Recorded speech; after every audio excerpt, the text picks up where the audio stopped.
to do is we're going to charge up these capacitors and show that there's something wrong with 4 of the capacitors in this capacitor bank. So to start off with, I've discharged the capacitor bank. So this multimeter here is going to be used to measure the voltage on the capacitor, and afterwards we'll charge it up with this 12 volt battery. This multimeter will measure the current going into it. So just measuring the voltage across the 2 terminals. I've discharged it, as I said, and it's about 0.85 volts. So what I'm going to do is I'm just going to put the okay.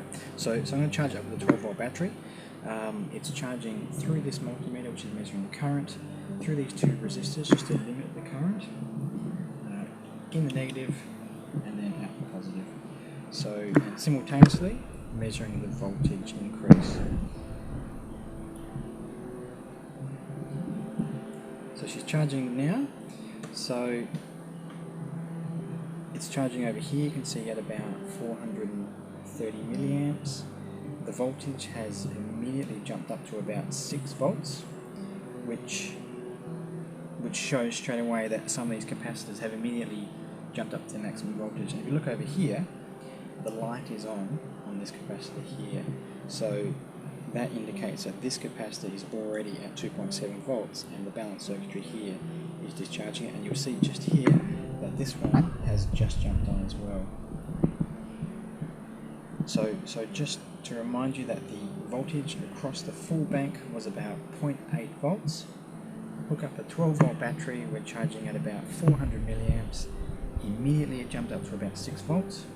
These 2 capacitors are buggered, so these guys are at 2.7 volts immediately. Another problem with this is that there seems to be a loose connection. And I think there's something wrong with the connection here, because when I tap it,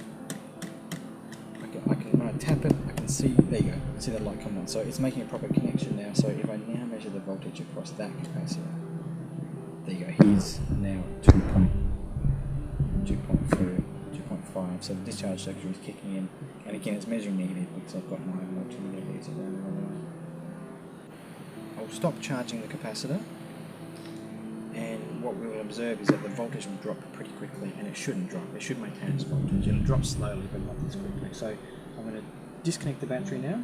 If you look down here, so if we watch the voltage just here, so I'm now discharging the battery, disconnecting the battery, and the voltage drops immediately down to 1.3. So buggered, absolutely buggered. If you watch the voltage, I'm measuring number 4. It drops down to 0.4 very quickly. The other one is 1. Now we watch how quickly it drops down.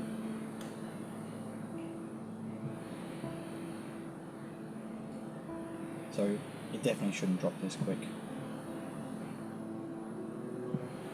So this is capacitor number 6, but number 4 dropped down from 2.5 down to 0.4 before I even had time to get the multimeter leads on it.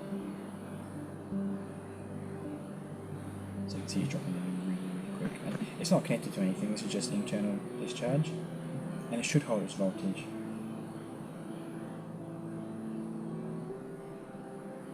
So hopefully that's clear. So 2 of the capacitors are severely damaged for some reason. I just took the multimeter leads off. The other 2 are probably not as good as these first 2. These first 2 are really good. Number 1 and number 2 appear to be really good. Number 3 and number 5 are intermediate.